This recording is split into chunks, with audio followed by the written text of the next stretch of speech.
تحدثنا عن الكيتون. قلت الكيتون مالي واحد اسمه اسيتو اسيتيك اسيد، والتاني بيتا هيدروكسي بيوتريك اسيد، والتالت كمان ايه؟ اسيتون. وقلنا ميتابوليزم اوف كيتون مالي ثلاث كلمات: تصنيع الكيتون مالي وده اسمه كيتوجينيسيس، تكسير الكيتون مالي وده اسمه كيتوليسيس، وزيادة الكيتون مالي في الدم وده اسمه كيتوليسيس. بدأنا الحديث عن الكيتوجينيسيس قلنا سينثيسيس اوف الكيتون مالي، قلنا بتحصل في الميتوكوندريا اوف ذا ليفر اورجن. قلنا الكيتون مالي ميتابوليزم سواء تصنيع او تكسير مكانها في الميتوكوندريا. الكيتوجينيسيس ميتوكوندريا اوف ذا ليفر اورجن. وقلنا البيلدينج يونت بتاع الكيتون مالي هي الاسيتايل كوي، وعندي شرط الايه يكون هذا الاسيتايل كوي جاي من فاتي اسيد اوكسيشن، وما ينفعش ابدا يكون جاي من كربوهيدرات اوكسيشن. ليه؟ لان الكربوهيدرات او الجلوكوز اوكسيشن هيديني بايروفيت اللي يديني اوكسالو اسيد اللي تربط مع الاسيتايل كوي تروح داخله معايا كده. قلنا كلمتين حلقه مدرسه استخدموهم النهارده يا جماعه: عندك الانسولين والاوكسالو اسيد اجينست الكيتوجينيسيس ومع الكيتوليس. هقولها مره كمان: الانسولين والاوكسالو اسيد اجينست الكيتوجينيسيس وويز الكيتوليس. جميل. الخطوات: تجيب 2 اسيتايل كوي، والخطوه عكس اخر خطوه في اخر سايكل بيتا اوكسيشن بنزيم اسمه ثايوليز هيشوفوا مع بعض يبقى عندي اسيتو اسيتايل كوي. اسيتايل كوي كمان واطلع كواش ادخل ميه بنزيم اسمه همك كوي سينثيز يبقى عندي همك كوي اتش ام جي كوي. بالهمك كوي لايز هطلع اسيتايل كوي يبقى عندي اسيتو اسيد. وده اول كيتون بادي يتكون في الفوسفات. ولو عملت له ريدكشن باستخدام الناتج يديني بيتا هيدروكسي وسبونتينيوسلي ونون انزيماتيكالي يحصل له ديكربوكسيليشن في اللنج وفي الكدني ويديني اسيتون. ولو حصل في اللنج يطلع في البريست في النفس، ولو حصل في الكدني ينزل في اليورين. هيسألني يقول لي مين اول كيتون بادي يتكون في الباثوي؟ اسيتو اسيتيت. لانه يقول لي عشان تكون اسيتو اسيتيت محتاج كام اسيتايل كوي؟ 3 اسيتايل. الريجوليشن ودي غايه في الاهميه. بقول ان الكيتوجينيسيس دي فيسيولوجيكال بروسيس، لكن انكريز ماركتي وقت الريستوريشن. هي فيسيولوجيكال بروسيس لكن بنزيد قوي وقت الريستوريشن. ليه؟ وقت الريستوريشن بيقل الاسم ويزيد الانتي انسولين فيزيد اللايبوليسيس فيزيد الفاتي اسيد ويحصل فاتي اسيد اوكسيديشن فيحصل اكيوميليشن للاسيتايل كوي. فين؟ في الميتوكوندريا. كمان الفاتي اسيد اوكسيديشن بيزود الاي تي بي وده يعمل انيبيشن للكريبت سايكل ويعمل مور اكيوميليشن للاسيتايل كوي. فين؟ ميتوكوندريا. نقص الانسولين وزياده الانتي انسولين تنهبت الانزيم اللي اسمه اسيتايل كوي كاربوكسيليز فتقلل تصنيع المالونايل كوي اللي كان بينهبت الكابت 1. كده الكابت 1 يشتغل ويحصل ترانسلوكيشن للاسيتايل كوي فتزول الميتوكوندريا وتزيد البيتا اوكسيشن ويزيد اكتر واكتر اسيتايل كوي. فين؟ في الميتوكوندريا. مش بس كده، نقص الانسولين وزياده الانتي انسولين تقلل الجلايكوليسيس فتقلل البايروفيت فتقلل الاوكسالو اسيد اللي نيدت فور الترانسلوكيشن. وفي الاسيتايل كوي من الميتوكوندريا للسيتوزول مفيش اوكسالو اسيد، مش هعرف اعمل ترانسلوكيشن. مور اكيوميليشن للاسيتايل كوي. فين؟ في الميتوكوندريا. جميع الاسيتايل كوي اللي اكيوميليت في الميتوكوندريا مش عارف يوصل كده عشان في هاي ليفل اوف بروتين، ومش عارف يروح السيتوزول عشان ما عنديش اوكسالو اسيد، يضطر غير مأسوفا عليه يروح ماشي في سكه الكيتوجينيسيس فيزداد الكيتون بادي فورميشن وقت الستارفيشن. ايه الامبورتنس اوف الكيتوجينيسيس؟ قلت لك 3 حقائق 3 بديهيات. اول حقيقه ان اوكسيشن اوف كيتون بادي اسهل من اوكسيشن اوف فاتي اسيد. لما اكتب كيتون بادي في 4 كربونات ده اسهل من اكتب فدي اسمه بالميتك في 16 كربون. دي اول حقيقه. الحقيقه الثانيه ان الليفر قدره كبيره وهائله وغير محدوده وغير متناهيه على الابتيك والاوكسيديشن اوف الفاتي اسيد beyond its need of energy. يعني الليفر بيأكسد فاتي اسيد كتير جدا جدا جدا اكتر من احتياج الضغط. الحقيقه الثالثه وسيادتك صايم، مين الاونلي سورس اوف انرجي؟ فاتي اسيد. يبقى انا صايم وما عنديش غير فاتي اسيد والليفر بيأكسد كويس قوي فاتي اسيد والاكسترا مش عارفه تأكسد فاتي اسيد، يبقى الليفر يتدرب ويجيب الفاتي اسيد ويأكسدها ويطلع الطريق وايه؟ يشبك اثنين مع بعض ويعمل كيتون بادي ويبعت الكيتون بادي للاكسترا عشان يأكسدوها ويطلعوا انرجي. يعني الليفر بيساعد الاكسترا تيشوز عشان تطلع انرجي. قلنا ان الكيتوجينيسيس هي بريباراتوري ستيب، خطوه تحضيريه performed by the liver ليه؟ عشان اعمل complete oxidation. كما قلنا ان البرين يأدابت على الكيتون بادي اوكسيشن بعد كده بيوم صيام 5-6 ايام صيام. ده اللي احنا قلناه قبل كده. النهارده بقى هنكمل حصتنا مع الكيتون بادي ونتكلم عن تكسير الكيتون بادي والتي تسمى كيتوليسيس. زي اي باثواي ديفينيشن وسايت وستيبس وامبورتنس وريجوليشن. نبدا مع بعض. كلمه اخرها لايف، عايز اعرف اقول بريك داون او اوكسيديشن. بريك داون او اوكسيديشن اوف الكيتون بادي ده يا جماعه مع بعض بنسميه كيتوز.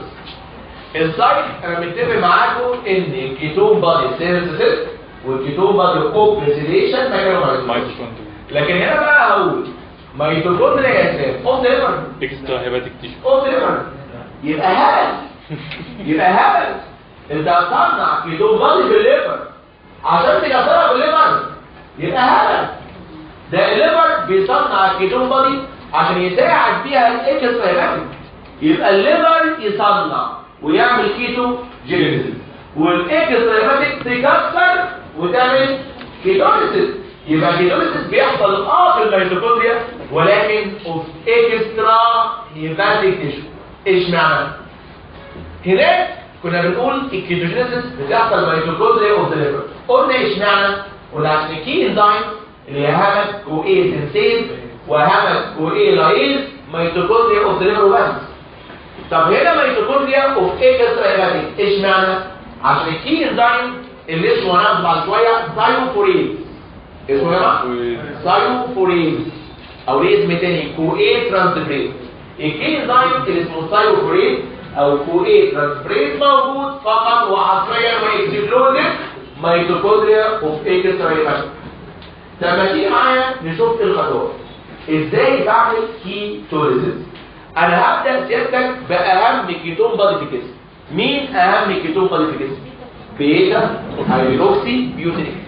يبقى البيتا هيدروكسي بيوتريك ده اهم كيتون بادي واكتر كيتون بادي في الجسم. هحوله سيادتك لاسيتو اسيت. وانا بعمل كيتوجينيسيس كنت بحول الاسيتو اسيت لبيتا هيدروكسي بيوتريك عن طريق اني اضيف نات اتش. كنت بعمل ريدكشن واضيف نات اتش واطلع ايه؟ نات. طب انا عايز اعمل عكس، يعني ادخل مين؟ نات واطلع مين؟ نات اتش بلس فود. نات اتش بلس فود. وهو نفس الانزيم مع ريفرسنج اسمه بيتا هيدروكسي بيوتريت ديهايدروكسي. وبقى عندي اسيتو اسيت. عشان اكسد الاسيتو اسيت لازم يكون اكتف، يعني لازم يكون ثابت على كور الدرجه. يعني ما ينفعش اسيتو اسيت ده اكسد، لازم يكون اسيتو اسيتايل كوي. يعني عايز احط له يا سلمى كوي. اجيب كوي منين؟ قال لك مصدر الكوي هنا جديد غريب اول مره نشوفه. مصدر الكوي هو سك سينايل كوي. سك سينايل كوي. سمعنا عن السكسينايل كوي في باثوي اسمها ايه؟ كريبس.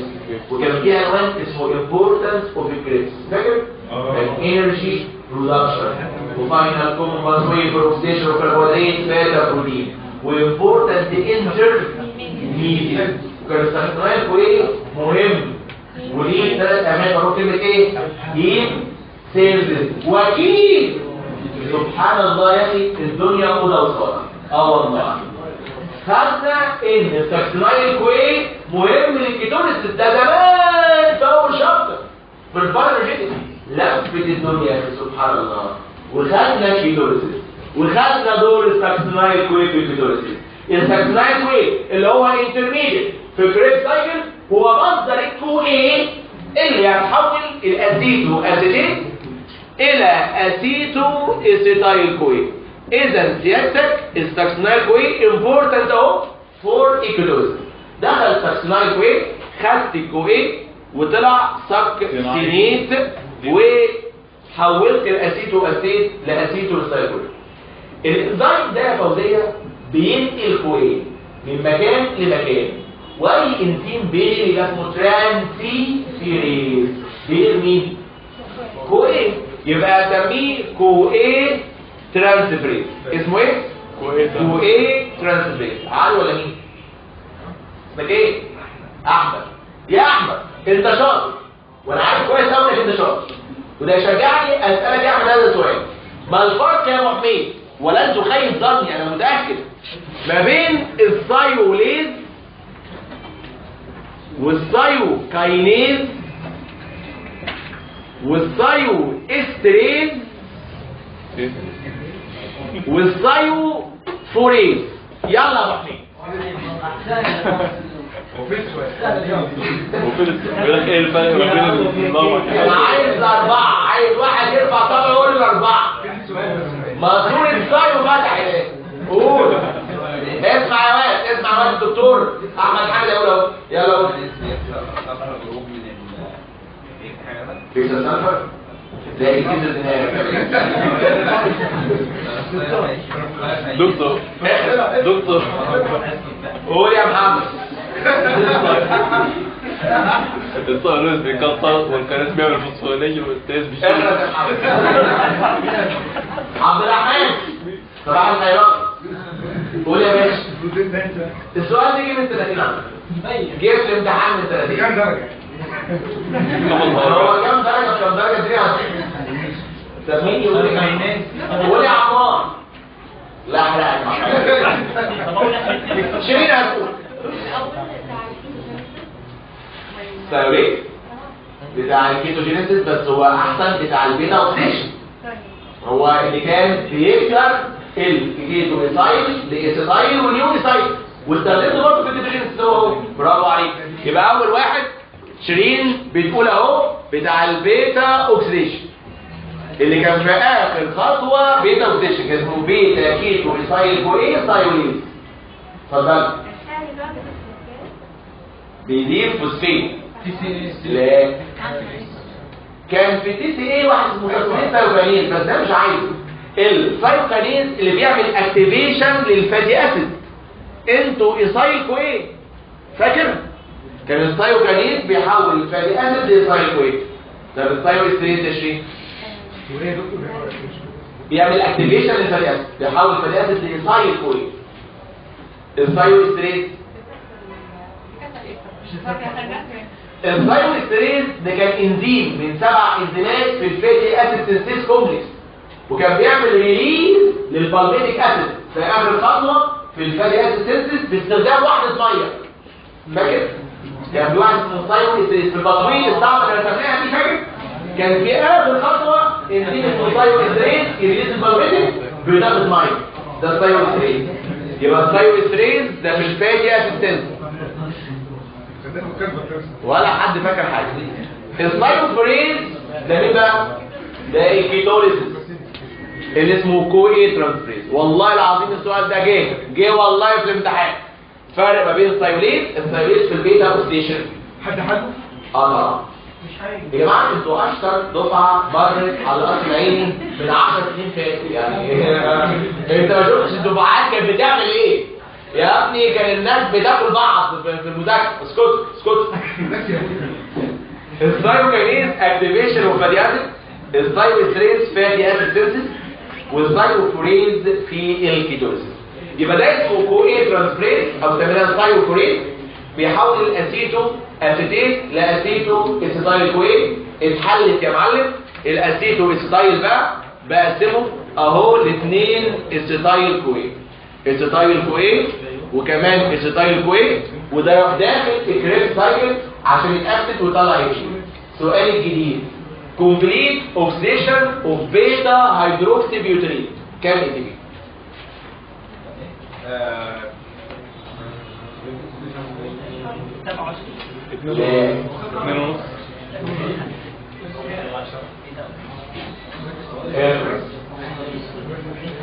كومبليت اوكسيديشن لبيتا هيدروكسي بيوترين غلط.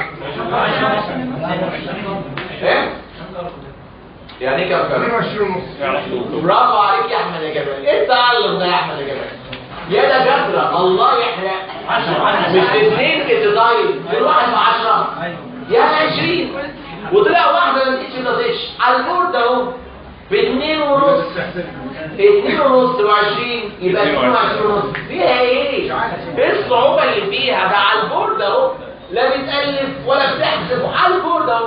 2 اسيتايل يعني ب 20 دي وواحد اتنتش ب 2 ونص يبقى 22 ونص. يجي في الامتحان والله جت في الامتحان قبل كده. ده يا فرح لو قلت اسيتو اسيتيت كومبليت اوكسيديشن 20 للاسيتو اسيت هيكسر الاثنين اسيتايل كوي كل واحده 10 يعني ماشي. الكلام ده صعب. مفيش اكتر ولا مش بتقول ايه الغلط ده؟ مش بتقول ايه؟ يبقى بيتا هيدروكسي بيوترين تدي 22 ونص والاسيتو اسيت يدي 20. في سؤال شورت متوقع جدا في الامتحان يقول لك يا عمر ايه الريليشن بين الكريبس سايكل والكيتوليسيس؟ ريليشن بين الكريبس والكيتوليسيس. واحد يقول اهو يبقى الكريبس بتبروفايد السبستانال كوي وهو مصدر الكوي الذي بتحويل اسيتو اسيت لاسيتو اسيتايل كوي واحد، والاسيتايل كوي الناتج بيتأكسد في الكريبس. صح السؤال ده؟ يبقى السؤال ده هديه لو جه وهو متوقع على فكره. ريليشن سؤال شورت كده 3 ولا حاجه. ريليشن بين الكريبس والكيتوليسيس. الكريبس هي مصدر السبستانال كوي اللي محتاجه في الكيتوليسيس، والاسيتايل كوي الناتجه من الكيتوليسيس بيحصل لها اوكسيديشن في الكريبس. طب جميل جدا. ادخل لي بقى ريجوليشن اوف الكيتوليسيس، ودي عايزين حد بقى عنده دماغه بيفكر. يقول لك الكيتوليسيس دي بروسيس فكسر فيها كيتون بس، والكيتون بس بتصنع مينلي وقت الاستابليشن. يبقى الكيتوليسيس اكيد بتحصل وقت ايه؟ الاستابليشن. يبقى تكسير الكيتون بس بيحصل وقت الاستابليشن. يقول لك بقى واسمع بقى التناقضات ان الكيتوليسيس بتزيد في وجود الانسولين وكمان في وجود الاوكزالو اسيد. والكلام ده قلته لما بدات الكيتوجينيسيس، قلت ان الانسولين والاوكزالو اسيد اجينست الكيتوجينيسيس ومع الكيتوليسيس، فالانسولين والاوكزالو اسيد يزودوا الكيتوليسيس. ازاي؟ يقول لك لو في انسولين يحصل ايه في الجلايكوليسيس؟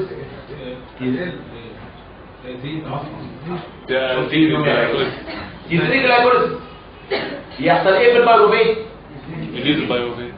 يحصل ايه في الاوكزالو اسيد؟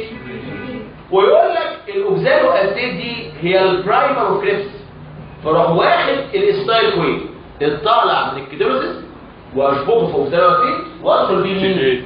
الكريبس اللي دخل اوكسيتريت، فيحصل ووش للاسيتايل كوي الناتج من الكيتوليسيس فيحصل اكتيفيشن للكيتوليسيس. فهمت بقى يا جماعه؟ الانسولين يدي بايروفيت بالجلايكوليسيس تدي اوكسالو اسيد دي البرايمر اوف كريبس، اروح واخد الاسيتايل كوي اللي طالع من الكيتوليسيس ادخله ايه؟ الكريبس. طالما عملت ووش للاسيتايل كوي يعمل اكتيفيشن للكيتوليسيس. فدايما وابدا الانسولين والاوكسالو اسيد مع الكيتوليسيس بيأكتيفيت الكيتوليسيس. بس لحظه مفاجاه بقى، ما تاخدنيش كده تقول لك خلاص لحظه مفاجاه. مش انت بتقول ان الكيتوليسيس تكسير الكيتون بادز والكيتون بادز تصنيعها بيحصل من ستارفيشن، وانت عندك ستارفيشن انت ما عندكش انسولين اصلا، مش وانا صايم الانسولين قليل، يبقى ازاي تقول لي الانسولين بيأكتيفيت الكيتوليسيس وانت اصلا صايم وما عندكش انسولين؟ ما انت فاكر الجمله قلناها زمان قوي لما خدنا الجلوكوجينيسيس، قلت لك حتى لو انت صايم وفي فترات صيام شديده لازم يبقى عندك شويه انسولين صغيرين يعملوا جلايكوليسيس صغيرين، يطلعوا شويه باروفيت صغيرين، يدوا شويه اوكسالو اسيد صغيرين، فتمشي كليب وتحرق الستايل وايه اللي جاي من فاتي اسيد اوكسيشن ومن الكيتون بادي اوكسيشن كمان. فهمت ازاي؟ يبقى ما تستغربش، اي نعم الكيتوجينيسيس والكيتوليسيس بيحصلوا وقت الفاستنج وقت الستارفيشن، لكن حتى وانت فاستنج حتى وانت ستارفنج لازم يكون عندك شويه انسولين صغيرين كافيين عشان اعمل شويه جلايكوليسيس، اطلع شويه باروفيت، يدوا شويه اوكسالو اسيد فيمشوا الكريب، وده اللي سميناه زمان بيزل جلوكوز ميتابوليزم. فاكر؟ بيزل جلوكوز ميتابوليزم الحد الادنى للميتابوليزم.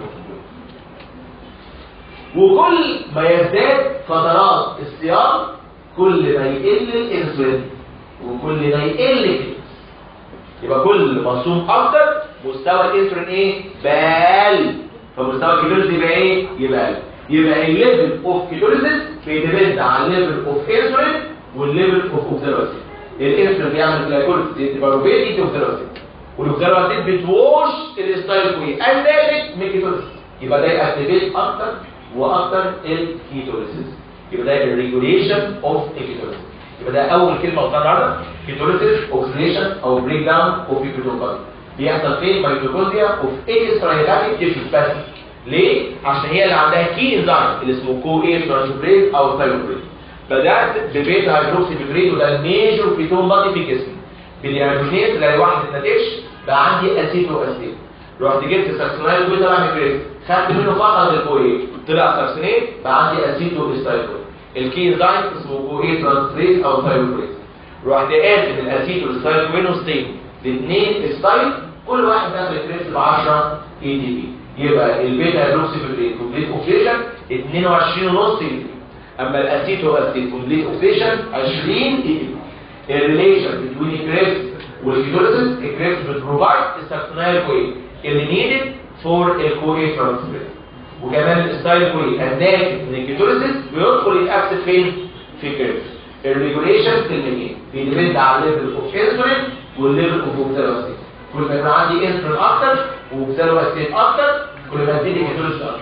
ازاي يبقى عندي انسولين واوكسالو اسيد وانا ماسك؟ حتى وانت صايم عندك شويه انسولين صغيرين يعملوا جلايكوليسيس صغيرين، يدوا بايروفيت صغيرين، يدوا اوكسالو اسيد صغيرين يمشوا كريس. وده السؤال اللي جه في الامتحان فاكر؟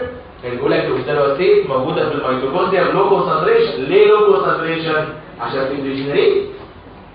مش الاوكسالو اسيد دي بتريجنريت؟ موجوده بلوكو ساتوريشن عشان تحصل لها ريجنريشن في كريستال. اكتب بقى معايا على الكلمه الثالثه وهي كيتوزيس. اكتب نظري لا ولن يخلو منه امتحان. وجاي السنه دي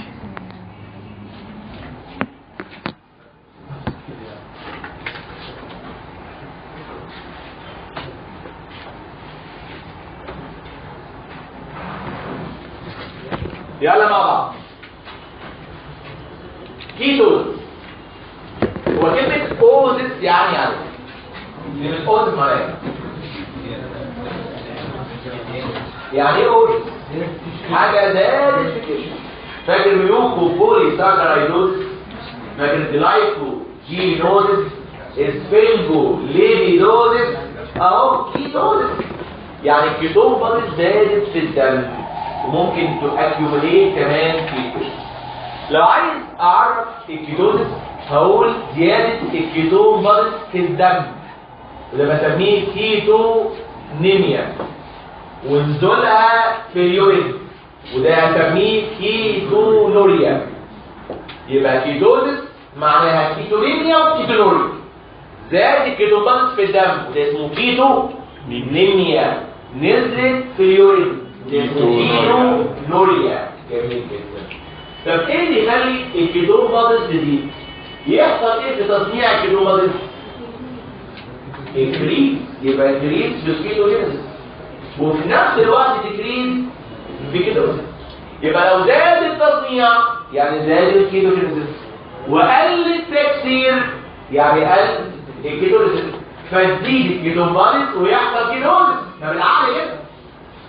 يبقى امتى يحصل كيتوزيس؟ لو زاد التصنيع زاد الكيتوجينيسيس وقل التكسير يعني قل الكيتوزيس يأكيوميليت الكيتون بادز ويحصل يا مايكل ايه؟ كيتوزيس.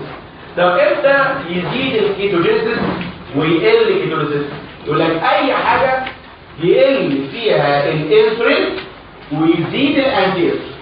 اي حاجه يقل فيها الانسولين ويزيد الانتيز زي ايه؟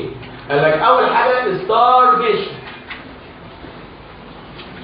دكتور مضرب عن الطعام عشان يزودوه مرتب يبقى يعمل ولا حد يعبره اصلا فمش بياكل فالانسولين قل والانتيز زاد. ايه كمان؟ واحد بياكل بس مش بياكل كربوهيدرات لو كربوهيدرات انتيك. ما الكربوهيدرات اللي هو الجلوكوز هو اللي بيطلع انسولين. او سيادتك سيفير اكسرسايز. ما الاكسرسايز بتطلع ادرينالين ده انتي. او ممكن البريجننسي. في البريجننسي بيطلع بلاسنتال ستيرويد استروجين وبروجسترون دول انتي. او تايب 1 ديابيتس ميليتس. لما ناخد ان شاء الله الديابيتس ميليتس هنعرف ان في كومبليت ديستراكشن في البيتا سيل ده تايب 1 وبالتالي في ابسنس اوف انسولين ما عندوش ريحه الانسولين اصلا. جميل. ايه كمان؟ ادمنستريشن اوف الانتي انسولين. واحد خد انتي انسولين علاجه خد انتي انسولين. اي كونديشن من دول هيكون فيها نقص شديد في الانسولين وزياده غير متوقعه في الانتي انسولين. انسولين قل وانتي انسولين زاد. عايز حد بيفهم بقى؟ عايز حد بيفهم؟ لو الانسولين قل والانتي انسولين زاد يحصل ايه في اللايبوليسيس؟ انتوا على استحياء ليه؟ تزيد. قول كده في الفم المليان تزيد. يحصل ايه في الفري فاتي اسيد؟ تزيد. يحصل ايه فاتي اسيد اوكسيديشن؟ تزيد. يحصل ايه استيتايل كوي؟ تزيد. يحصل ايه اي تي بي؟ يزيد. ماشي. طيب انا الانسولين قليل والانتي انسولين عالي يحصل ايه في الجلايكوليسيس؟ يقل. يحصل ايه في البيروفيت؟ يقل. يحصل ايه في الاوكزالو اسيد؟ يا سلام عليكم تسلم رجليكم. في حد من زملكاوي بدوي؟ في حد ايه اللي زملكاوي ما يجيش في الكتاب ليه؟ لا ليه؟ انت مش عارف الدنيا ولا ايه؟ المهم يعني هي الثانيه يا باشا احنا اللي حاطين كده يا باشا. احنا اللي بنخلص يا باشا. احنا بتوع الفجايات. عيب عليك وسط مروان ابيض اهوت وتعال الزمالك ابيض. يبقى الانسولين قليل الانتي انسولين عالي. ركز معايا. زاد اللايبوليسيس زاد خلاص. زاد الفاتياسيس زاد السايكوي زاد اوكي. كمان انسولين قليل انتي انسولين عالي قل الجلايكوليسيس قل البروفيت قل الاوكسيدوسيس. سؤال هو الاسيتايل كوي اللي زاد ده اللي اكيوميليت ده اكيوميليت سيتوزول ولا ميتوكوندريا؟ ميتوكوندريا طبعا. يبقى الاسيتايل كوي اللي اكيوميليت ده مكانه فين؟ ميتوكوندريا. ايه الفيت بتاعته؟ مصيره ايه؟ قال لك مصيره ممكن استخدمه في الفاتي اسيد سينثيسيس او الكوليسترول سينثيسيس والاثنين دول مكانهم سيتوزول. او ممكن اكسده في التي سي اي سايكل ودي مكانها فين؟ ميتوكوندريا. او ممكن يدخل في الكيتون بادي سينثيسيس يعني كيتوجينيسيس، وده برضه مكانه فين؟ ميتوكوندريا. خلي بالك انا بعمل ايه؟ انا بقول الستايل كوي اللي زاد ده مصيره يا اما فاتي اسيد او كوليسترول سينثيز، ده سيتوزول، يا اما يتاكسس في كريبس وده ميتوكوندريا، يا اما اعمل فيه كيتون برضه ده ايه؟ ميتوكوندريا. يقول لك والله عشان اعمل الستايل كوي فاتي اسيد سينثيز وكوليسترول سينثيز لازم يعدي من الميتوكوندريا ويروح للسيتوزول، وعشان يعدي من الميتوكوندريا للسيتوزول محتاج اوكسالو اسيتيت عشان يربط فيه ويعمل سيتريت. يقول لك الاوكسالو اسيتيت قليله اهي، قليله اهي، وبالتالي سكه الترانسلوكيشن دي واقفه عشان ما عنديش اوكسالو اسيتيت، يبقى ما فيش فاتي اسيد سينثيز ولا كوليسترول سينثيز والسكه دي مقفوله. طب خلاص ما عندكش حاجه بقى، الستايل كوي مكانها فين؟ ميتوكوندريا. والتي سي اي سايكل مكانها فين؟ ميتوكوندريا. يتاكد بقى بكريم قال لك ما ينفعش. الاي تي بي ليفل شكله ايه؟ عالي، والهاي ليفل وفي الاي تي بي عامله انهبيشن للكي انزيمز اوف كريم، يبقى سكه التي سي اي سايكل يا رب ايه؟ واقفه. يبقى ما عنديش غير سكه واحده بس هي اللي مفتوحه، الستايل كوي في الميتوكوندريا والكيتون بادي فورميشن كيتوجينيسيس في الميتوكوندريا. كل الستايل كوي اللي موجود عندي يتجه بكل قوه ناحيه الكيتوجينيسيس، فتزيد جدا جدا جدا الكيتوجينيسيس. وانا عشان اعمل كيتوجينيسيس انا عايز انسولين وعايز اوكسالو اسيتيت. الانسولين شكله ايه؟ قليل، واوكسالو اسيد شكله ايه؟ قليل. فيحصل ايه في الكيتوجينيسيس؟ يقل الكيتوجينيسيس زادت والكيتونيسيس قل، يحصل اكيوميليشن للكيتون بادز ويحصل كيتونيس. الكلمتين دول تكتب صفحتين من نص تحت. ايش حاجه كل الكيتونيس في الدياجرام ده. نقول تاني ايه الباثوفيسيولوجي او ايه الباثوجينيسيس اوف كيتونيس. لو بصيت في اخر 4-5 سنين كل امتحان فيه كيتونيس، ده سؤال لا ولم ولن يخلو منه امتحان. مفيش امتحان فيك يا قصر عيني يخلو من كيتونيس، ده اساسي. هتقول كده ايه؟ الكوزس اوف كيتونيس. اي كونديشن بيقل فيها الانسولين ويزيد الانسولين، starvation، low carbohydrate intake، exercise، pregnancy، type 1 diabetes، administration of medication.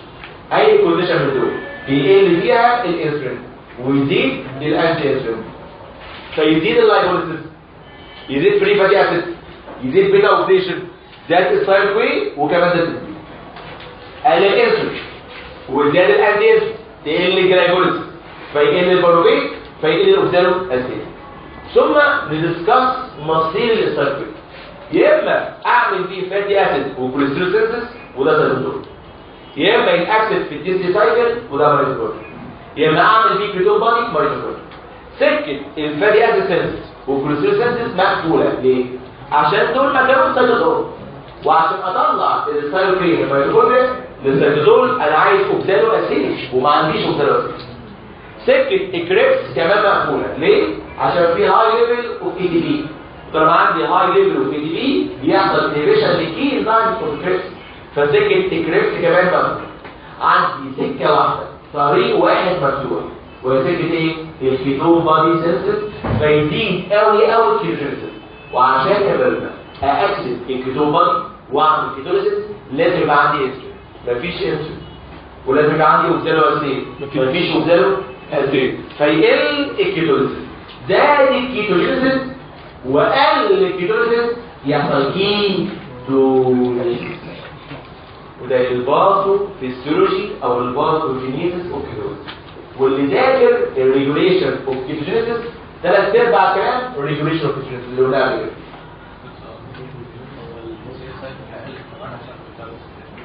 طبعا بس ده مش مثل كده الاي تي بي ولا عارف. خلي بالك ايه الافكت اوف الكيتونيس؟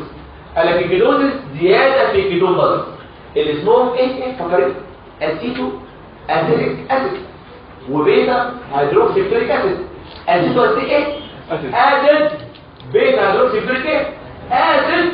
فحصل اكيوميليشن لاسيد فيحصل ميتابوليك اسيدوزيس. ليه اسم معبر قوي؟ اسمها تاني كيتو اسيدوز. ميتابوليك ازودس او ايه؟ كيتو ازودس. في الذكريه هقف اتفرج ولا احاول اعمل بافرنج للاسيد دي؟ اعمل بافرنج فيحصل لوس للبفر كتايون.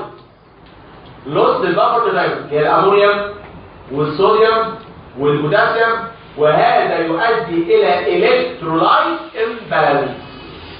الصوديوم قل والبوتاسيوم قل والامونيوم قل فحصل الكترولايت امبالانس. يبقى ايه الافكت اوف كيتوزيس؟ زياده الكيتون بادلز، ودي اسيد تعمل ميتابوليك ازودس او بسميها كيتو اسيدوليس، اعمل لها بافرنج وبالتالي يحصل لوس للبفر كتايون امونيوم وصوديوم وبوتاسيوم ويحصل الكترولايت امبالانس. خلي بالك في اكل يزود الكيتوزيس وفي اكل ضد الكيتوزيس. الاكل اللي يزود الكيتوزيس بسميه كيتوجينيك دايت، وده اي حاجه تقلل الانسولين وتزود الانسولين. ايه يقلل الانسولين؟ الفات طبعا، والكيتوجينيك امينو اسيد من هما الاسلام فاشل وبايز اليوسين واللايسين. داخلين فيهم في الامتحان اليوسين واللايسين، الفات والكيتوجينيك امينو اسيد، وكمان الانتي انسولين. ده اكل، ده مش اكل ده، بس واحد خده علاج، واحد خد تستريوكيفور علاج، خد كورتيزون علاج، خد ادرينالين علاج. لو خدته كعلاج ده يعمل برضه ايه؟ كيتوز. يبقى الكيتوجينيك دايت الفات والكيتوجينيك امينو اسيد وكمان ادمنستريشن اوف انتي انسولين. طب ايه الانتي كيتوجينيك دايت؟ حاجه ضد الكيتوز، اي حاجه تزود الانسولين، كربوهيدرات فيدنج جدع. كمان الجليسرول، الحصه اللي فاتت سالوني ليه الجليسرول انتي كيتوجينيك؟ ان الجليسرول يدي جلوكوز والجلوكوجين، صح؟ مش الجليسرول يبقى دهب والدهب بيدي جلوكوز، يبقى بيدي جلوكوز يعني بيزود الانسولين. كمان زياده الجلوكوجينيك امينو اسيد والانسولين. ده اكل، ده مش اكل، ده علاج. واحد عنده دايابيتس ميليتس وبياخد انسولين، كل ما ياخد انسولين كعلاج يقل عنده كيتوز. يبقى في كيتوجينيك دايت وفي انتي كيتوجينيك دايت. طب ايه المانجمنت اوف الكيتوزيس؟ يعني لو عيان عنده كيتوزيس اعالجه ازاي؟ قال لك مانجمنت اوف كيتوزيس هو تريتمنت اوف ذا كوز. شوف السبب وعالجه. يعني لو دكتور مدرك عن الطعام والسرفيشن عشان يزودوا له المرتب، وقال له تعالى واخد من ايده مفيش لازمه اللي بتعمله ده، محدش هيعبرك، وادي له اي بي جلوكوز يقوم زي الفطار، يبقى زي الفل. طيب ليه يا ابني ملوش لازمه؟ طيب لو تايب 1 دايابيتس ميليتس وسببه نقص الانسولين اديله انسولين، يبقى اي بي انسولين، واي بي يعني كلورين. لو الانسولين اتاخد سبكوتينيوس تحت الجلد يتاخد لوحده عادي جدا، لكن لو الانسولين بيتاخد اي بي كلورين لازم معاه جلوكوز. ازاي يا عم؟ ده العيان عنده دايابيتس ميليتس وعنده جلوكوز عالي في الدم، وانت بتديله انسولين عشان توطيله جلوكوز، تديله مع الانسولين جلوكوز عشان ما يكونش فايبروجلايسيميا. ما انا بخاف لو خد انسولين وده اي بي يعني وسط الدم على طول يدخله فايبروجلايسيميا، فبديله انسولين مع جلوكوز عشان ما احولوش من الهايبرجلايسيميا لهايبوجلايسيميا. فلو الانسولين تاخد اي بي لازم معاه جلوكوز. ليه؟ عشان ما يكونش فايبروجلايسيميا. كمان يا ريم بديله بايكربونات. ليه يا ريم؟ شوف في اليوم يعني تكلايف في عينك عشان اطلع الازود. مش لو عنده اسيدوز اديله بايكربونات عشان اطلع مين؟ الازود. واديله كمان بوتاسيوم. ليه بقى بوتاسيوم؟ هتاخده في الاندوكراين لما تاخدوا الفايتامين ان شاء الله ان الانسولين بيعمل انترا سيلولار شيفت للبوتاسيوم. يعني الانسولين بيدخل البوتاسيوم من الدم وهو التيشوز، ونديته جرعه عاليه من الانسولين فياخد البوتاسيوم في الدم يروح داخل كل التيشوز ويدخل في هايبوكاليميا، وده فيتال كلمه وده يا جماعه. فبديله بوتاسيوم بروفيلاكتيك. يعني ايه بروفيلاكتيك؟ يعني ايه بروفيلاكتيك؟ وقايه عشان ما يدخلش فايبروجلايكوجين. فبدي البوتاسيوم بروفيلاكتيك عشان الانسولين بيعمل انترا سيلولار شيفت للبوتاسيوم. كمان بدي حامل اي بي فلويد. ليه؟ ليه بدي اي بي فلويد؟ عشان اطلع الدايريشن وكمان الكرايم بالانس. يبقى اي بي فلويد يعني محاليل فيها صوديوم وبوتاسيوم وامونيوم، يبقى طلعت الالكترولايت. يبقى المانجمنت اوف الكيتوزيس هو مانجمنت للكوز. الكوز ستارفيشن اي بي جلوكوز، الكوز دايابيتس ميليتس اي بي انسولين مع جلوكوز، بايكربونات، بوتاسيوم عشان امنع هايبو كاليميا، وكمان بديله اي بي فلويد. ده الموضوع المهم قوي قوي قوي قوي الذي يسمى كيتوزيس. ندخل بقى على الموضوع قبل الاخير في شابتر الليل.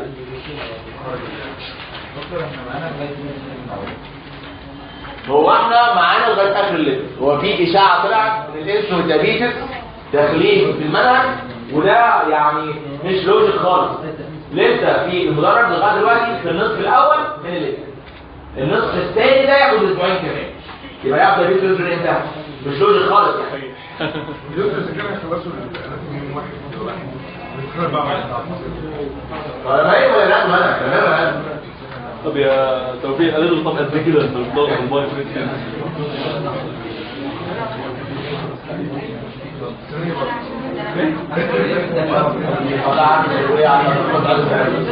يا توفيق ولا تلاقي مع بعض على الموضوع.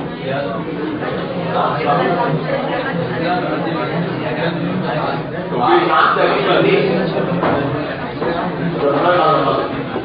كوليسترول ميتابوليك، كوليسترول ميتابوليك، ركز معايا. هنبدا ايه الداتا ريسورسز اوف الكوليسترول. لو عايز تاكل كوليسترول تاكل ايه؟ قال لك موجود في النيرفس سيستم زي البرين، بيتاكل ده؟ طبعا بيتاكل ده شويه. موجود كمان في الجولد تيستس ووفرز، بيتاكل ده؟ بيتاكل زي الفل برضه. كمان في الشريمب، ايه الشريمب دي؟ بيتاكل طبعا ده. وفي الايج يوك كل ده يا جماعه فيه كوليسترول، ودايما الكوليسترول بيدي طعم حلو للاكل. اي حاجه فيها كوليسترول كتير طعمها حلو، عشان كده الاكل اللي مطبوخ بالزبده البلدي طعمه حلو. الكوليسترول بتاع الزبده اي كلام مش حلو قوي، الكوليسترول بيدي طعم حلو للاكل، وعشان كده طبعا البيض طعمه احلى من بياض البيض اللي فيه كوليسترول. طب عايزين نتكلم عن السينثيسيس اوف الكوليسترول. احفظ الجمله دي. Each or every nucleated cell in the body is capable of synthesis its own process. كل nucleated cell اللي في جسمي تقدر تصنع its own process. Every nucleated cell in the body is capable of synthesis its own process. وبالتالي يعني لازم ناكل كوليسترول ولا يا محمد ان ما اكلش خالص كوليسترول؟ ما اكلش خالص، لان هو بيصنع باسمي وبيصنع على حسب احتياجي. يبقى ليه اكل من بره؟ ما اللي هاكله من بره هيبقى لود عليا. فهمت ازاي؟ ليه؟ انه بيصنع في جميع خلايا الجسم، والخليه تصنعه لما تبقى عايزاه، فاللي هاكله من بره هيبقى اكل عليا. فهمت ازاي؟ طيب البلازما كوليسترول يصنع فين؟ قال لك البلازما كوليسترول ده بيصنع في الليفر وشويه صغيرين قوي ينتهي، بس مين في الليفر؟ فالبلازما كوليسترول is formed in the liver. طب تصنيع الكوليسترول فين في الخليه بالظبط؟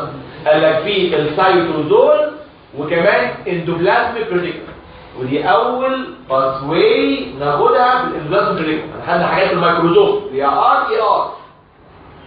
لكن البلازميك ريتيكولم لوحدها كده لا، الكوليسترول سينثيز سيتوزول واندوبلازميك ريتيكولم، خطوات سيتوزول وخطوات اندوبلازميك ريتيكولم اوف اول نيوكلييتد سيلز. البيلدنج يونت هو الايسيتايل كوين. لو حبيت ابني كوليسترول انا ببنيه من ايسيتايل كوين، واحنا خدنا البيلدنج يونت وفي الفاتي اسيد ايه؟ ايسيتايل كوين، والبيلدنج يونت وفي الكيتون بادي ايه؟ الله، ده الايسيتايل كوين اللي اسمه فاتي اسيد ببني بيه فاتي اسيد، وببني بيه كمان الكيتون بادي، وببني بيه الكوليسترول. بس الستايل كوين اللي بنيت بيه فاتي اسيد كان عندي فيه شرط ايه؟ يكون جاي من كربوهيدرات اوكسيشن. والستايل كوين اللي بنيت بيه كيتون بادي ده كان عندي فيه شرط من فاتي اسيد اوكسيشن. طب بتاع الكوليسترول جاي من فاتي اسيد ولا جاي من كربوهيدرات؟ ده يدفع قليل. يبقى جمعهم بقى. فور فاتي اسيد سينثيس انا عايز اسيتايل كوين مصدره كربوهيدرات. فور فاتي اسيد سينثيس اسيتايل كوين مصدره كربوهيدرات. وفور كيتون بادي سينثيس فاتي اسيد مصدره او سوري اسيتايل كوين مصدره فاتي اسيد اوكسيديشن. فور كيتون بادي سينثيس اسيتايل كوين مصدره فاتي اسيد اوكسيديشن. فور كوليسترول سينثيس اسيتايل كوين مصدره كربوهيدرات او فاتي اسيد اوكسيديشن. يبقى الفاتي اسيد سينثيس اسيتايل كوين مصدره كربوهيدرات. فور كيتون بادي سينثيس اسيتايل كوين مصدره فاتي اسيد اوكسيديشن. وفور كوليسترول سينثيس اسيتايل كوين مصدره كربوهيدرات او فاتي اسيد اوكسيديشن. طب ايه خطوات الكوليسترول سينثيس؟ قال لك هبدا باثنين اسيتايل كوين. واحد هرسمه نايم CH3CO اس سكوير، وواحد هرسمه واقف CH3CO اس سكو اندر. واحد نايم وواحد واقف، وهجيب الاثنين بخطوه هي عكس اخر خطوه اخر سايكل بيتا اوكسيشن. هروح مطلع الكواش. ازاي اطلع الكواش؟ علم زي ما بعلم. الاس كو اي دي تروح واخده اتش من CH3 وتطلع اس كواش، والCH3 دي تبقى CH2. اروح راسمها زي ما هي، ادي CH2 وادي CO اس كو اي. ولما اطلع الكواش اتبقى من هنا CH3CO اهي CO CH3. ولزقت الاثنين مع بعض، وده يا جماعه كنت بسميه اسيتو اسيتايل كوين. والانزيم ده اللي عكس اخر خطوه اخر سايكل بيتا اوكسيديشن اسمه ثايوليز. اسكت؟ لا. اروح مدخل اسيتايل كوين كمان اهو CH3CO اس كوينزامين، واطلع كواش. ازاي؟ يقول لك الاس كو ايه ده عشان يطلع كواش هاخد اتش من CH3، ولما اخد اتش من CH3 يتبقى CH2CO، واروح كمان مدخل ميه، وميه يعني HOH. اعمل ايه؟ ارسم المركب ده زي ما هو اللي هو اسيتو اسيتايل كوين اهو CO اس كو ايه، وادي CH2 ودي CO CH3. بص معايا اتبقى من هنا CH2CO اهي CH2CO ودخلت ميه يعني HOH. هنا ال H على ال O وهنا ال OH على ال CO وتكون مركب ما كنتش عارف اسميه ايه. عديت فيه كام كربون؟ 1 2 3 4 5 كربونات. كام كربوكسيل؟ 2 كربوكسيل. المركب اللي فيه 5 كربونات و2 كربوكسيل اسمه جلوتاريك اسيد، بس ده متشال على كو ايه يعني اسمه جلوتارايل كو ايه. وفي البيتا كربون شابك فيه هيدروكسيل جروب وميثايل جروب، يبقى اسميه بيتا هيدروكسي ميثايل جلوتارايل كو ايه او همك كو ايه. والانزيم اللي صنع همك كو ايه اسميه همك كو ايه سينثيز ولا سينثيز؟ سينثيز. والخطوات دي كابي وبيس منين خدناها قبل كده؟ كيتوجينيسيس. نفس الكلام بالظبط، هو كيتوجينيسيس. كنت ببدا باثنين اسيتايل كوين بخطوه عكس اخر خطوه اخر سايكل بيتا اوكسيديشن. اشبكهم مع بعض بالثايوليز اسيتو اسيتايل كوين. ادخل اسيتايل كوين تاني وميه واطلع كواش واشبكهم مع بعض همك كوين. هناك الهمك كوين ده بنزين اسمه لايز يديني اسيتو اسيتو. قال لك لا بقى انا الهمك كوين همشيه في سكه ثانيه عشان اطلع كوليسترول. دي على شويه يا واد ما ايه الاس كو اي دي شبكه بالكربوكسيل الله يحرقها. السي او دي كانت سي او اتش عشان اي بوك فيها اس كو اي شفت انها اتش.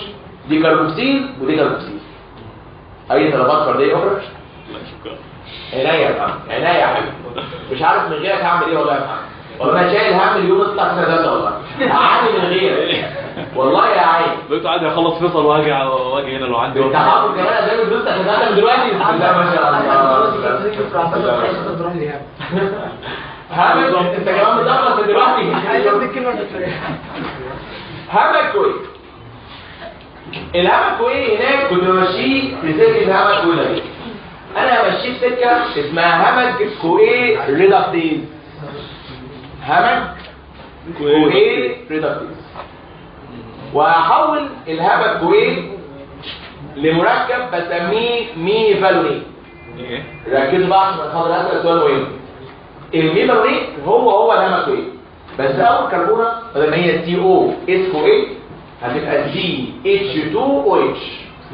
يعني الميفالونيت دي الكول اسمه ميفالونيت. ودي CH2 ودي COH ودي CH2COH. يبقى بالانزيم اللي اسمه هامك كويريداتيز اطلع الكواش واحول اول كربونه لبرايمري الكول جروب اللي هي CH2H واعمل الكول اسمه ميفرنيت. لمن يفهم؟ عشان المركب ده يبقى المركب ده انا عايز كام اتش؟ 4. فين بقى؟ في واحده تطلع على الكواش جدع.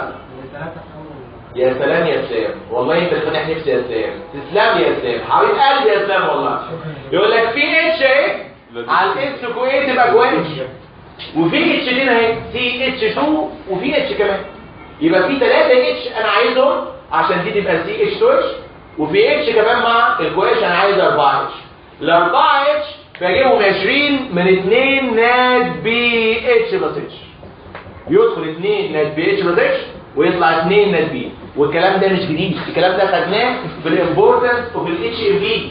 مش كان في امبورتنس للبنتوزس؟ بسم الله ما شاء الله احنا خدناها، انا فرحان جدا. وامبورتنس والله العظيم تقول معايا، ده ما حضرتش بتاع الكورس يا جماعه، في حاجه تقولها معايا. وامبورتنس للناس بايه؟ والله العظيم فرحان والله، اول مره في حياتي شفت كده. وامبورتنس للناس بايه اتش. كان انسان اسمه بريدابيز 5 فاكر؟ جلوتاثيون ريدابيز وريدابيز فور فاتي اسيد سينثيس وهمد كوير ريدابيز اهو. والله الدنيا وده وصاله سبحان الله.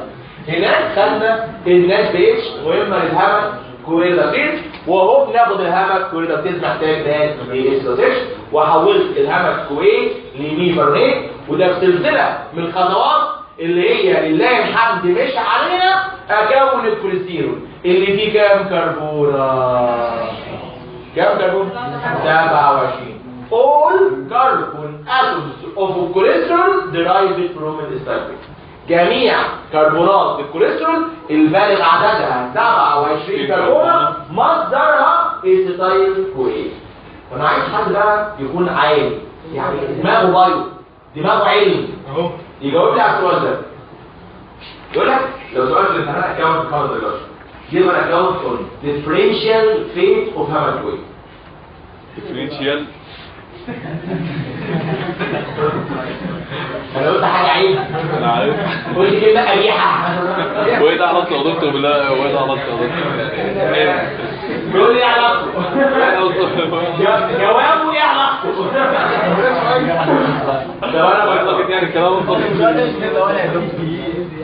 خلاص لو الهمل كويس ده سيادتك مكانه ميتوكوندريا هيروح ماشي في سكه الهمل كويس ويعمل لي في النوم. لو الهمل كويس ده سيتوزول واندوبلازميك ريتيكولم يروح ماشي في سكه الهمل كويس ده كتير ويعمل ليفرنيت ثم كريستير. صعب السؤال والله ما صعب. اكتب يا ديفرنشال فيت. ديفرنشال فيت انا حاسس لو لقيت اسمي لعب يعني معاكم شويه كده لعبتين ولا حاجه هتنبسطوا قوي قوي قوي قوي يعني. فربنا ما يجيب لعب. هو الراجل دلوقتي في الاراضي السعوديه المقدسه بيعمل عمره، فان شاء الله يعمل عمره فان شاء الله يعني بسم الله ما شاء الله يعني هذه القلب والامتحان يبقى بردا وسلاما على قلوبكم، عشان لو ما كانش كده هيحصل بلاوي دول.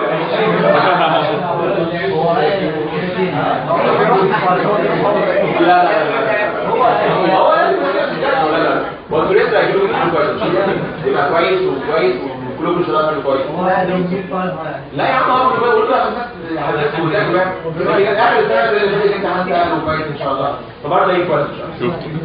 الديفرنشال ريت differential rate of hammer كويس. الإجابة بقى لو نستخدم in the mitochondria by hammer coagulase in the mitochondria by hammer coagulase gives acetoacetate gives acetoacetate gives acetoacetate ده كيتون body formation in the mitochondria by hammer coagulase gives acetoacetate ده كيتون body formation. لو نستطر بقى انتايزول and endoplasmic reticulum ثانية يا دكتور حاضر انتايزول and endoplasmic reticulum ترجمها ولا تضحك؟ انتايزول and endoplasmic reticulum by hammer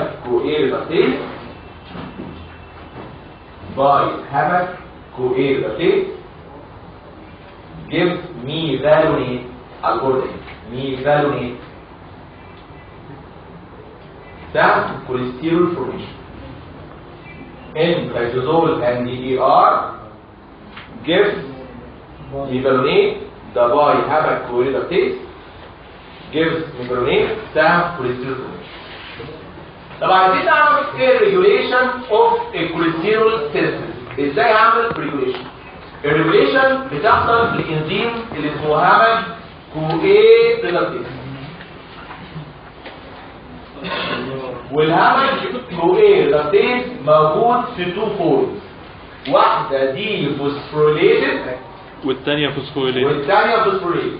ما تكتبنيش يا احمد ما تكتبنيش يا احمد مين اكتب يا احمد دي فوسفوريليتد دي فوسفوريليتد ولا فوسفوريليتد دي فوسفوريليتد اشمعنى غيرت اي انزيم بيبني الى توفورميتي فوسفوريليتد واي انزيم بيكسر التوفورم فوسفوريليتد وده كي انزيم في الكوليسترول سينثيز يبقى لازم التوفورم ايه دي فوسفوريليشن. طب طالما التوفورميتي فوسفوريليتد يا محمد يا عماد نعم يا دكتور الانسولين يعملوا اكتيفيشن ولا انيبيشن يا دكتور؟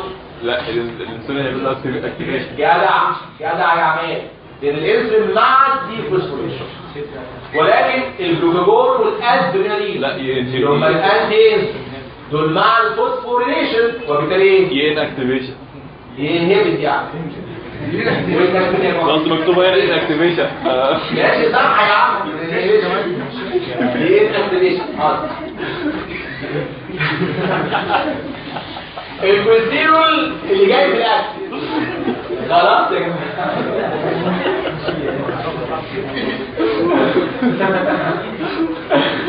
الكوليسترول اللي اكلته بيعمل انهبيشن وان اكتيفيشن الهامر كوagulase. يبقى لو اكلت كوليسترول ده يقلل تصنيع الكوليسترول في جسمك. انت اكلته بره استنى عليه بقى سكه.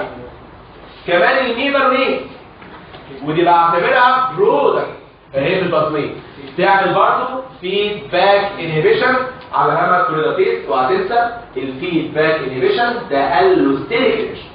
الفيدباك انهبيشن ده نوع من الوستيريك انهبيشن. اهم ما في الريجوليشن ده ادويه يا اسلام تسمى استاتين. بص بقى بيحبوها زي عينيهم. الاستاتينز دي تحفظها زي اسمك مفيش امتحان مدير يخرج من الاستاتينز دي. الاستاتينز دي ادويه مجموعه من الدراجز شغلتها ان هي كومبيتيتيف انهبيتورز للهامر كوagulase. كومبيتيتيف انهبيتورز للهامر كوagulase عشان كده يعرفها بيستخدموها تو لور البلازما بريشر. يبقى لو حد عنده هايبر كوليسترولينيا يعني الكوليسترول ده بتاعه عالي هيديله ادويه اسمها ايه؟ استاتين. فلو لك استاتين هو استاتين لور بلازما كوليسترول عشان دي ار كومبيتيتيف انهبيتور للانزيم اللي اسمه هامر كوagulase. يبقى الهامة كلوريدازين موجود في 2 فورم، يا فوسفوليت وفوسفوليت. مين يعمل يا محمد؟ يبقى الانسولين بيعمل اكتيفيشن، انتي انسولين انهبيشن. الكوليسترول اللي جاي في الدايت يعمل ايه؟ انهبيشن. كمان البرونين فيدباك انهبيشن.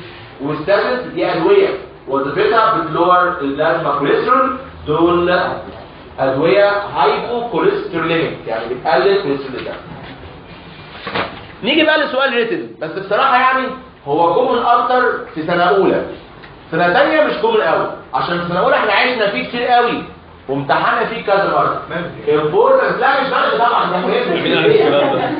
ايدك ما تضيف ده هو مهم بس اكتر في سنه اولى، بس هو مهم طبعا. امبورتنس ده يعني هيقويني في البيت. importance of الكوليسترول. اول وظيفه للكوليسترول يقول لك يحصل بتصنيع السيل ميمبرين and بلازما لايبوبروتين. ايام العز، ايام العز يا دكتور. ايام العز واكل الوز بالظبط كده. مش قلنا السيل ميمبرين نص ليبيد نص بروتين صح؟ وكان من ضمن الليبيد كوليسترول يبقى موجود في البلازما لايبوبروتين. مش قلنا كمان الليبيد ماشيه في الدم كارد على بروتين، يبقى في الدم بلازما لايبوبروتين. اللايبوبروتين اللي في البلازما فيها كوليسترول، زي حاجه ناخدها حاجه اسمها ال دي ال، حاجه اسمها اتش دي ال، دي لايبوبروتين ماشيه في الدم جوه كوليسترول، يبقى موجود في السيل ممبرين وكمان في البلازما لايبوبروتين. كمان يقول لك مهم في تصنيع جميع الستيرويد هرمون. والله زمان يا ستيرويد هرمون ده كانوا حتى نوعين، سكس هرمون وسيل هرمون، فاكر؟ كان سكس هرمون وسيل هرمون دكتور سكس هرمون ميل، سكس هرمون وفيميل. يا ابني هكلم بس هخلص هقول انا عايزه والله. الناس يعني لما ابدا هوصل المعلومه بس وافضلك ميل سكس هرمون وفيميل سكس هرمون. الميل سكس هرمون اندروجين، الفيميل سكس هرمون استروجين وبروجسترون، والكورتيكويد جلوكوكورتيكويد ومينرال كورتيكويد. كل الهلومه دي فورمت بروموكريسترول. اليك المايك يا محمد، اتفضل. لا طبعا خلاص يا محمد. كنت اقول لك ما كنت تاخد هرمون 21 كمان هتقبل اسم على صفحه يعني سيب هرمون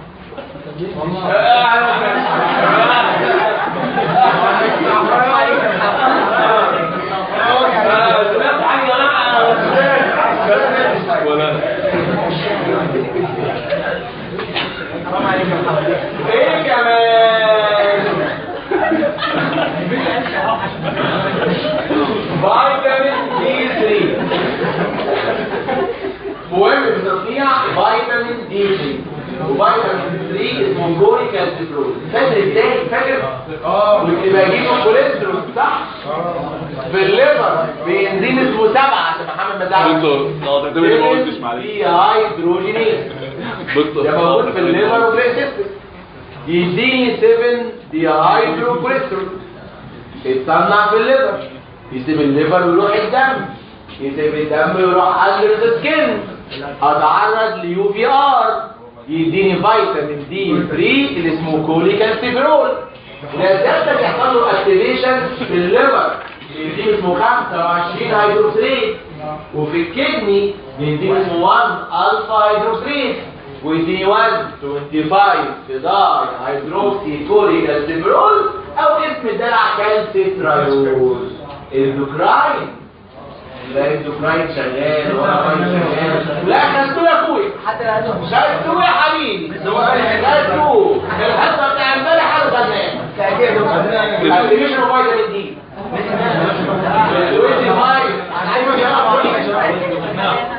انا غلطان. المهم صنعت الكوليسترول اللي هو فيتامين دي. اهم ده في الموضوع بقى من الكوليسترول اقدر اصنع البايلسول. والبايلسول دي بتيجي من البايل اسيد، والبايل اسيد كانوا نوعين لو تفتكر، برايمري بايل اسيد كوليك وكينو ديوكسيكوليك، وسكندري بايل اسيد ديوكسيكوليك ولايزوكوليك. نشوف بقى التصوير. تصوير تصنيع البايل سول مهمه جدا جدا جدا. انا هرسم الكوليسترول فاكر ازاي؟ مش هو الستيرويد وفي الرينج اسمها ستيرويد رينج فاكر؟ اللي عباره عن 4 فيوز رينج و17 كربونه فاكر؟ كان كده 17 18 19 20 21 22 23 24 25 26 27. هل كده بقى اسمه كوليسترول؟ لا، احط له اتش برقم 3. هل بقى كوليسترول؟ لا، طب البوند من 5 و6 هل بقى كوليسترول؟ بقى كوليسترول. كده بقى كوليسترول. دي حاجه مش فاكرها. الكوليسترول بانزيم اسمه 7 الفا هيدروكسيليز. واحنا متفقين من زمان ان الهيدروكسيليز ده بيضيف او اتش ولا او؟ او خدناها لما خدنا الانزيم اللي اسمه دلتا 9 دي ساتوريت فاكر؟ كان شغال هيدروكسيليز ودي هيدروكسيليز فاكرين؟ وكان بيضيف او.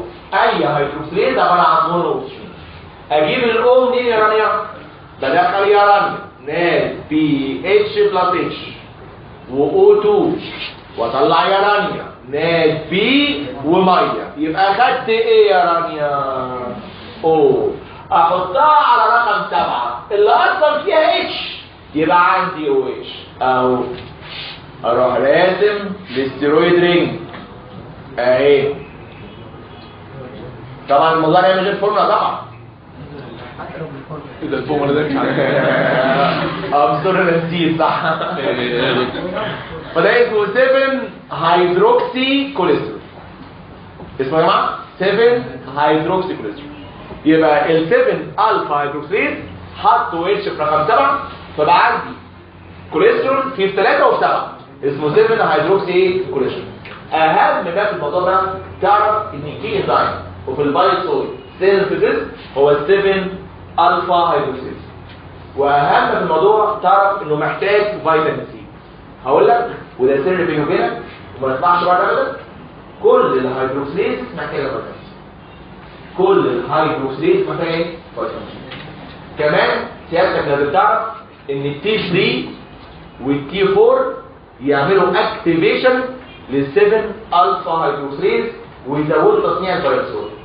كمان سيادتك لازم تعرف ان البايلسول وده الاند برودكت اوف ذا انزيم يعمل فيه باك انهبيشن على 7 الفا هيدروكسيليز ويقلل تصنيع البايلسول. ريجوليشن اوف 7 الفا هيدروكسيليز ناريه ليس لها حل، لا يخرج منها. لازم تعرف محتاج فيتامين سي اكتيفيتد في التي 3 والتي 4 انهبيتد بالبايلسول. طب بقى عندي 7 هيدروكسي كوليسترول يقول لك هعمل اوكسيديتيف كليفج للساليشين. اوكسيديتيف كليفج للساليشين واشيل 3 كربونات اهو يطلعوا بصوره بروبيونيت. يبقى هو كان فيه 27 كربون شلت منه 3 يبقى فيه كام كربون؟ 24. فيصبح بايل اسيد يدعى كينو ديوكسي كوليك اسيد. اسمه يا جماعه كينو ديوكسي كوليك.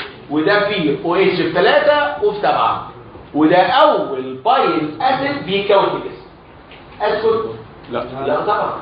يروح جاي انزيم تاني شغال عليه اسمه 12 الفا هيدروكسيز. يعني بيحط او اتش برقم كام؟ 12 ويبقى عندي 3 او اتش في 3 وفي 7 وفي 12 وده اسميه كوليك اسيد. فال 12 هيدروكسيز يحول الكينو ديوكسي كوليك لكوليك. والاثنين دول اللي هم كوليك وكينو ديوكسي كوليك بسميهم برايمري بايل اسيد. ليه برايمري؟ عشان فورمت في الليفر. والبرايمري لازم يكونوا فورمت في الليفر ولازم يكون فيهم او اتش في رقم 7. يبقى البرايمري عشان اسميه برايمري لازم يبقى عنده او اتش في 7. هم طلعوا في الليفر ينزلوا على الكول بلادر ومنها على الانتستين يلاقوا في الانتستين بكتيريا تحتوي على انزيم اسمه 7 الفا دي هيدروكسيليز. ودي هيدروكسيليز يعني بتشيل او اتش من رقم 7 من الكوليك اللي فيه في 3 وفي 7 وفي 12 فيبقى عندي واحد فيه 3 وفي 12، ده هسميه دي اوكسي كوليك اسيد. ومن الكيلو دي اوكسي كوليك اللي فيه 3 وفي 7، فيبقى عندي واحد بس فيه في 3 وبسميه لايزو كوليك اسيد. والاثنين دول اللي هم الدي اوكسي كوليك واللايزو كوليك فورمت في الانتستين بالاكشن اوف انتستينال بكتيريا، عشان كده بسميهم سكندري بايل. يبقى ليه اسمهم سكندري؟ عشان فورمت في الانتستين بالاكشن اوف انتستينال بكتيريا. والسكندري ما ينفعش يبقى عندهم او اتش في رقم 7. يبقى البرايمري فورمت في الليفر وفيهم او اتش في رقم 7، السكندري فورمت في الانتستين وما ينفعش يبقى عندهم او اتش في رقم كام؟ في رقم 7. ودول برايمري بايل اسيد كوليك وكينو دي اوكسي كوليك، ودول سكندري بايل اسيد دي اوكسي كوليك ولايزو كوليك. امال مين بايلسول؟ قال لك بيحصل لاي بايل اسيد من الاربعه دول كونجوجيشن مع جلايسين. وتور ولا تورين؟ تورين. جلايسين وتورين. ودي صوديوم جلايكوليت او صوديوم توروكوليت. ودول سيادتك اللي بايظوا. اساتذتنا الكبار بيسالوا في الاول مين اكتر، جلايسين ولا تورين؟ الجلايسين 80%، التورين 20%. يبقى الاكتر الجلايسين. 80% من البايسول فورمت من الجلايسين، 20% فورمت من التورين. اهم ما في هذه الباثوي كي انزيم اوف بايسول سينثيسيس 7 الفا هيدروكسيز. فيتامين سي ده محتاجه عشان يشتغل. دي 3 وفي 4 يعملوا اكتيفيشن. بايسول يتاكلشن ده اهم في الباثوي. وكده قلنا 4 وظائف للجلوكوز: سيل ممبرين وبلازما لايبوبروتين، الستيرويد هرمون، فيتامين دي 3، وكمان البايسول. وعرفنا ازاي. اقلب الصفحه من فضلك. اقرا يا فاشل يا باي. سكشن يا دكتور. بيقول لي بقى خدت حد فين بقى؟ قلت السكشن. اقرا مالكش دعوه. كل ده سيبني نفسك يا احمد. سيبني نفسك. سيبني نفسك. باشا خلص الفشل اللي حد فين. يعني خلاص نبدا النهارده. كويس. ايه حلو والله. هو الحصه جايه عندي الساعه 5، فانا النهارده الساعه 5 مش مشكله. انت جاي صح؟ يعني الحصه جايه عندنا الساعه 5، فانا فاضي الساعه 5. دول مع بعض. اكسكريشن اوف. لو عايز اتخلص من الكوليسترول اتخلص منه 50%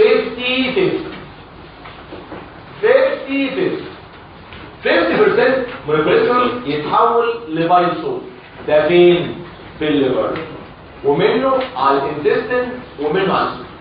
يبقى 50% من الكوليسترول يتحول لبايسول في الليفر، ومن الليفر على الانتستين، ومن الانتستين على السول. ال 50% الثانيه يحصل له ريدكشن ويديني مركب اسمه صوبرو ولا كوبرو؟ صوغ ولا كوبرو؟ لا صوغ. كوبروستانول، او ليه اسم تاني كوليستانول. كوبروستانول وكوليستانول، والاثنين بسميهم نيوترال ستيرويد، والاثنين ينزلوا. يبقى 50% بايسول ينزل اسود، 50% ريدكشن ويتحول لكوبروستانول او كوليستانول، ودول برضه ينزلوا فين؟ في السول، وده اسمه اكسكريشن. طب نتكلم شويه عن البلازما كوليسترول. شويه بس شويه بس الكلام ده شويه يعني خلصها. بلازما كوليسترول. هو البلازما كوليسترول فورمت يا احمد يا حمد فين؟ فورمت فين ده الكوليسترول؟ الليفر وانتستين بس ليه كده؟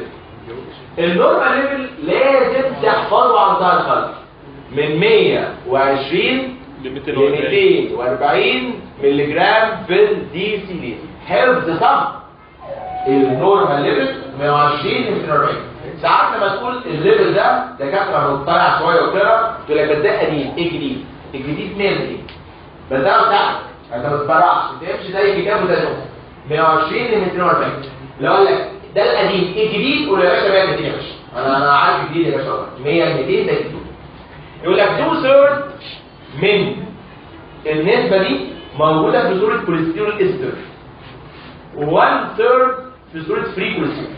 يبقى تلتين الرقم ده كوليسترول استر، والتلت في صوره كوليسترول. دكتور اسمك ايه؟ ياسمين، ايه الفرق ما بين الكوليسترول استر والكوليسترول؟ برافو عليك. يبقى الكوليسترول استر ده نون بولر، عشان مكانه اتش شبكت ايه؟ فاتي اسيد. اما الكوليسترول ده البولر، عشان في رقم 3 يستل فيه او اتش. يبقى بقول اهو ال 2 ثيرد في صوره كوليسترول استر، وده موجود في الكور بتاع اللايبوبروتين. ليه في الكور؟ عشان نون بولر. طب ازاي بحول الكوليسترول الى كوليسترول استر يا قطه؟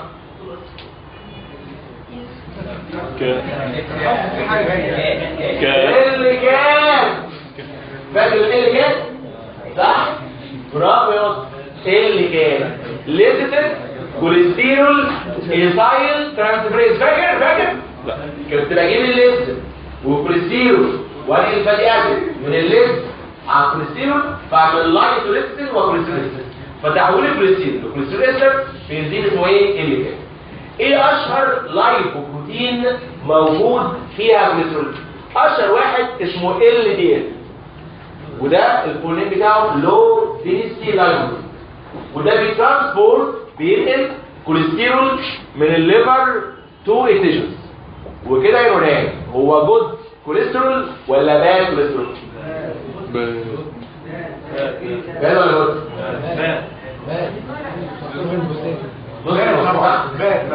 شوية كده وشوية كده. طبعا باد. مش بودي الكوليسترول تيشوز، يبقى بزود احتمالات الاصابه بالأثيروسكليروزس. يا جماعه ما الأثيروسكليروزس يجي نتيجه ديبوزيشن اوف كوليسترول في الارتس بتاع التيشوز. انا عمال ابعت كوليسترول تيشوز، يبقى زودت احتمالات الاصابه بالأثيروسكليروزس، ده اسمه باد كوليسترول.